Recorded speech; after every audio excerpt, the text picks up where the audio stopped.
दोस्तों share market के अंदर आप लोगों ने देखा होगा कि चाहे वहां पे रिटेल ट्रेडर हो, चाहे बिगनर ट्रेडर हो, चाहे प्रो ट्रेडर हो, सबसे ज्यादा जो ट्रेड किए जाते हैं दोस्तों वो दो ही जोन होते हैं, एक सपोर्ट होता है, एक रेजिस्टेंस जोन होता है। लेकिन यहां पर एक रिटेल ट्रेडर की सबसे बड़ी गलती क्या होती है, एक रिटेल ट्रेडर सपोर्ट या रेजिस्टेंस का जैसे ही ब्रेकआउट होता है वो वैसे ही अपनी ट्रेड को पंच कर लेता है दोस्तों। वहां पर वो ब्रेकआउट की साइकोलॉजी को बिल्कुल नहीं समझता है, ना ही वो वहां पर प्राइस की साइकोलॉजी को समझता है कि प्राइस क्या कर रहा है। दोस्तों अगर आपको भी सपोर्ट एंड रेजिस्टेंस को ट्रेड करना है और वहां पर फेक ब्रेकआउट से बचना है तो दोस्तों यह वीडियो आपके लिए होगी। क्यों होगी? क्योंकि इस वीडियो के अंदर हम आप लोगों को बहुत बारीकी से समझाने वाले हैं कि जब सपोर्ट एंड रेजिस्टेंस का ब्रेकआउट होता है तो हम प्राइस एक्शन की मदद से कैसे उसको ट्रेड कर सकते हैं, वहां पर कैसे एक फेक ब्रेकआउट से बच सकते हैं। दोस्तों आपको यहां पर करना क्या होगा? कुछ नहीं करना होगा दोस्तों। अगर यह वीडियो आपको मेरा थोड़ा भी नॉलेजेबल लगेगा तो ज्यादा से ज्यादा लोगों में शेयर करना है और हमारे YouTube चैनल ट्रेड विद मोहित को सब्सक्राइब करना है। दोस्तों वीडियो के साथ में एक बात और मैं आपसे बोलना चाहता हूं कि वीडियो को आधा अधूरा बिल्कुल नहीं देखना है, क्योंकि आधा अधूरा ज्ञान आधा अधूरा ही होता है। दोस्तों वीडियो को पूरा करने से पहले आप मेरा पढ़ लीजिए पहले डिस्क्लेमर, फिर मैं मिलता हूं अपनी मेन वीडियो पर, जहां मैं आप लोगों को सिखाने वाला हूं कि हम सपोर्ट एंड रेजिस्टेंस के ब्रेकआउट या ब्रेकडाउन को कैसे ट्रेड कर सकते हैं या फेक और एक रियल ब्रेकआउट को हम कैसे पहचान सकते हैं।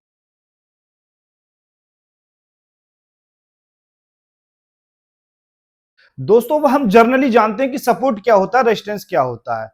जहां पर प्राइस जाकर हमारा मूवमेंट करना बंद कर देता है, कहने का मतलब है जब प्राइस अपने प्रीवियस हाई को नहीं ब्रेक कर पाता है और वहां से उसके नीचे क्लोजिंग देना स्टार्ट कर देता है तो उस जोन को बोलते हैं हम क्या? Resistance zone. और जब प्राइस हमारा नीचे जाते जाते रुक जाता है और वो अपनी लास्ट कैंडल के हाई के ऊपर क्लोजिंग करता है तो उस जोन को बोलते हैं हम सपोर्ट जोन। यहां पर जो दोस्तों चार्ट है हम मानते हैं कि निफ्टी का चार्ट है, निफ्टी का चार्ट है। तो यहां से प्राइस गया अपने रेजिस्टेंस जोन तक, फिर मार्केट दोबारा से रिवर्सल प्ले हुआ तो यहां से क्या था, फिर ये सपोर्ट जोन पे आया और इस सपोर्ट जोन को फिर इसने टेस्ट किया और टेस्ट करने के बाद में फिर मार्केट अपने रेजिस्टेंस जोन पर गई और रेजिस्टेंस जोन पर जाने के बाद में मार्केट फिर रिवर्सल होती है, सपोर्ट जोन की तरफ को चलने लगती है। दोस्तों जब मार्केट बार बार अपने सपोर्ट जोन पर आई तो यहां पर दोस्तों क्या हुआ, प्राइस रिजेक्ट हुआ।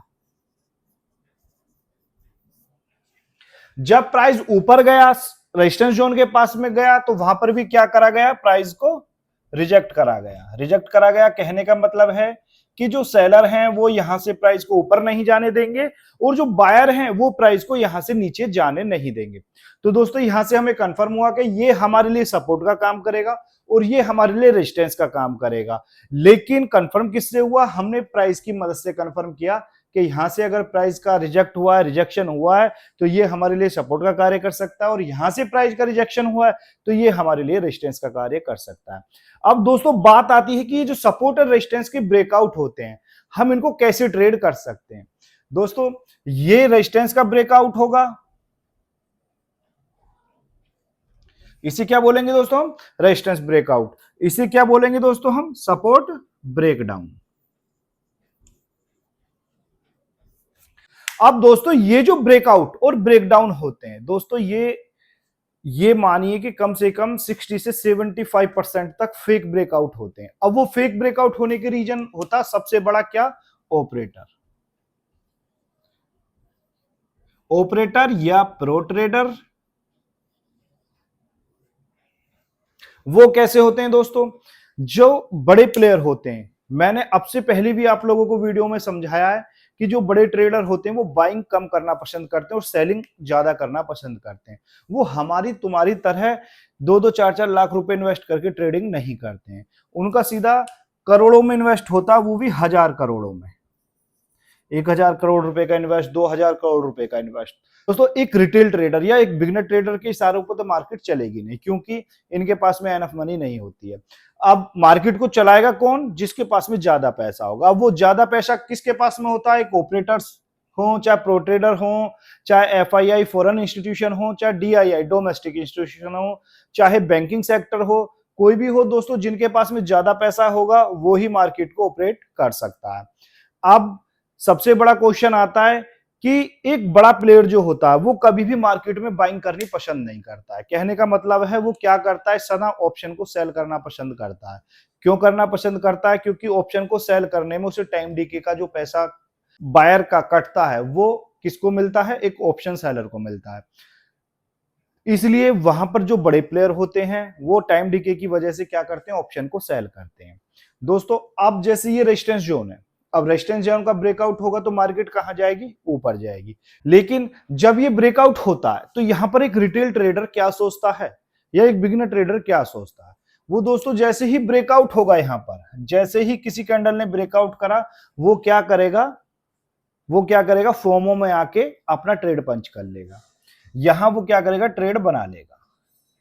अब यहां पर जो ब्रेकआउट हुआ है, ब्रेकआउट होने से पहले के प्राइस की साइकोलॉजी वो बिल्कुल नहीं समझेगा कि अगर ये ब्रेकआउट हो रहा है तो क्यों हो रहा है।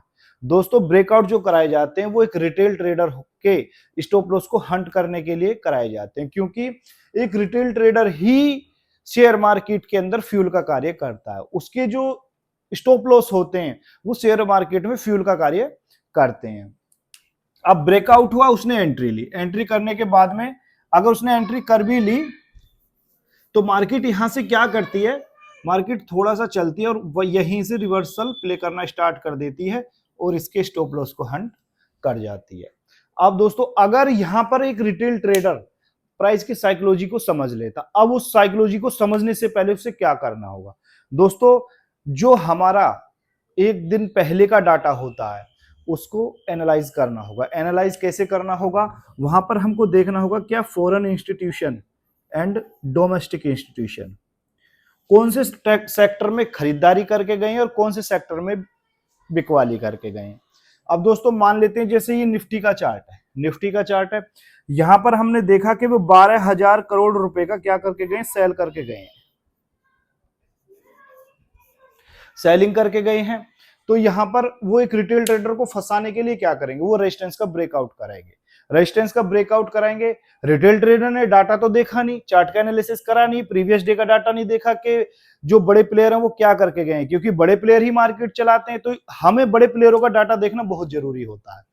अगर हम ये डाटा देख लेते कि बड़े प्लेयर 12,000 करोड़ रुपए का सेलिंग, मतलब ऑप्शन को सेल करके गए हैं वो लोग, उनका क्या है ये डाटा माइनस, सेल करके गए हैं। अब उन्हें इस 12,000 करोड़ रुपए से पैसे कमाना है तो वो कैसे कमाएंगे? यहां पर एक ब्रेकआउट दिखाकर।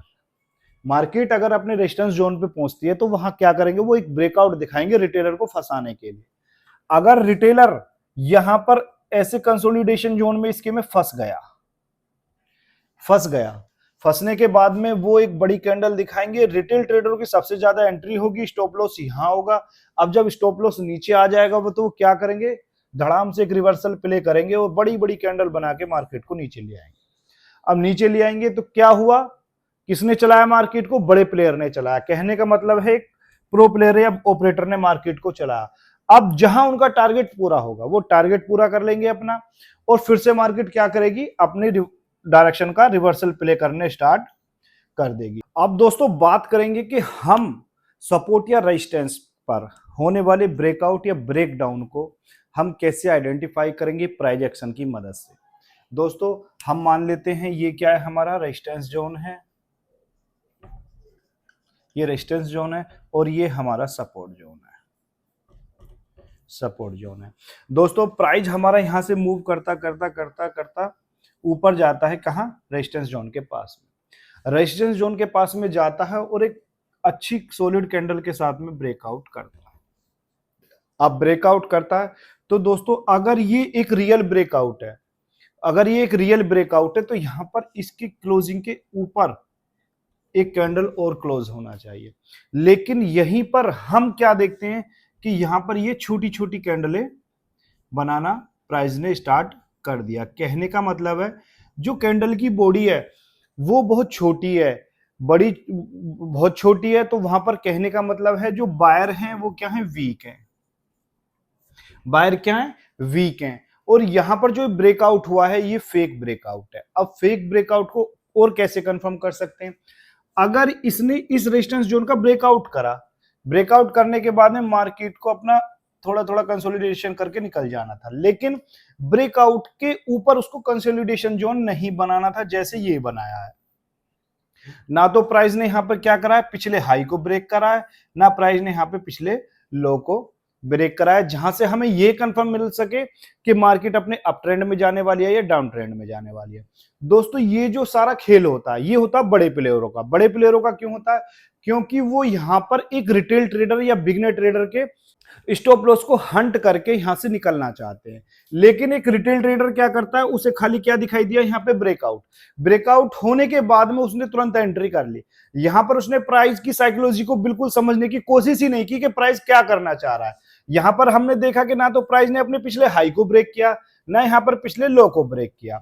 दूसरी कंडीशन क्या देखी कि रेजिस्टेंस के ऊपर जाकर इसने कंसोलिडेट करना स्टार्ट कर दिया। अब जब ये रेजिस्टेंस के ऊपर जाकर कंसोलिडेट कर रहा है तो दोस्तों ये एक फेक ब्रेकआउट होगा। वो फेक ब्रेकआउट का कंफर्म हम कैसे कर सकते हैं?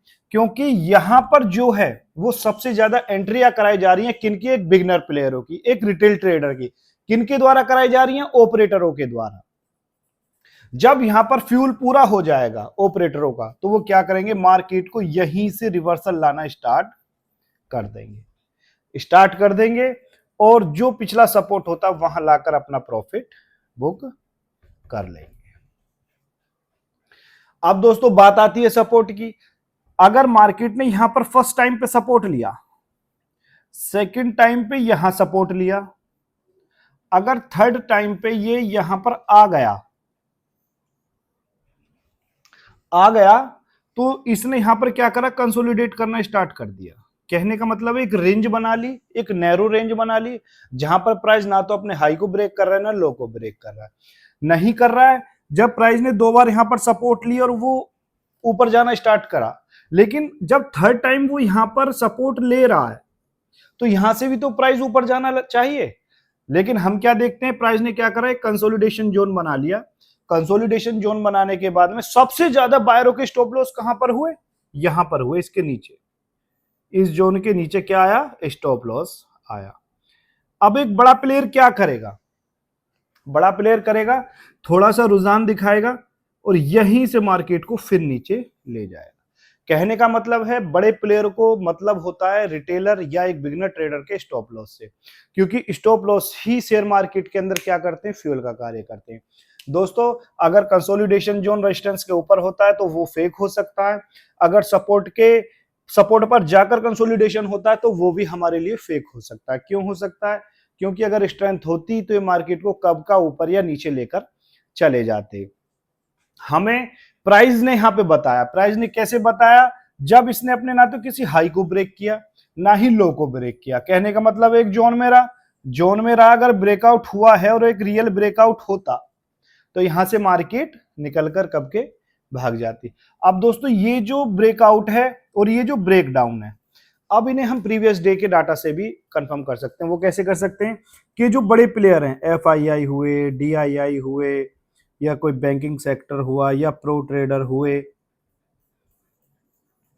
म्यूचुअल फंड वाले हुए, यहां पर हम क्या देख सकते हैं, हम एक दिन पहले का डाटा एनालाइज करके रख सकते हैं कि ये जो बड़े प्लेयर हैं ये कहां बिकवाली करके गए और कहां खरीदारी करके गए हैं।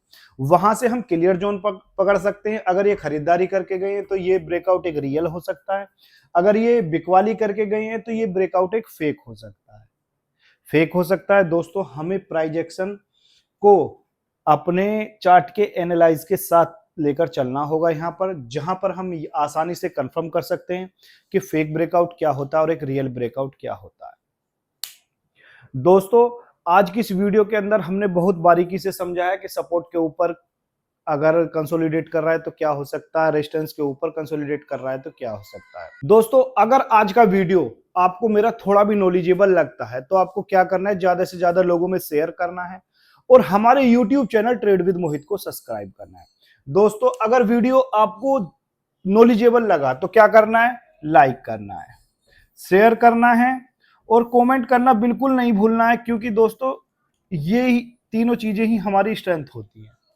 जब आप हमारे को लाइक करोगे, शेयर करोगे और कमेंट करके हमारी गलतियां, हमारी अच्छाइयां हमें बताओगे तो हम इनसे और मोटिवेट होंगे और आपको कमेंट में बताना है कि ये वीडियो कैसा लगा। और अगर आपको कोई स्पेशल वीडियो बनवाना है किसी चीज के ऊपर तो वो भी आप लोग मेरे को कमेंट में बता सकते हैं। दोस्तों इसी के साथ में जय हिंद जय भारत, मिलते हैं अपनी नेक्स्ट वीडियो में जहां हम आपको सिखाएंगे प्राइस एक्शन की मदद से पैटर्न ट्रेड। जो पैटर्न होते हैं हमारे फ्लैग पैटर्न हुए, नैरो पैटर्न हुए, कि इनको हम कैसे ट्रेड कर सकते हैं और प्राइस हमारी यहाँ पर क्या क्या मदद कर सकता है और उसको हम कैसे ट्रेड कर सकते हैं।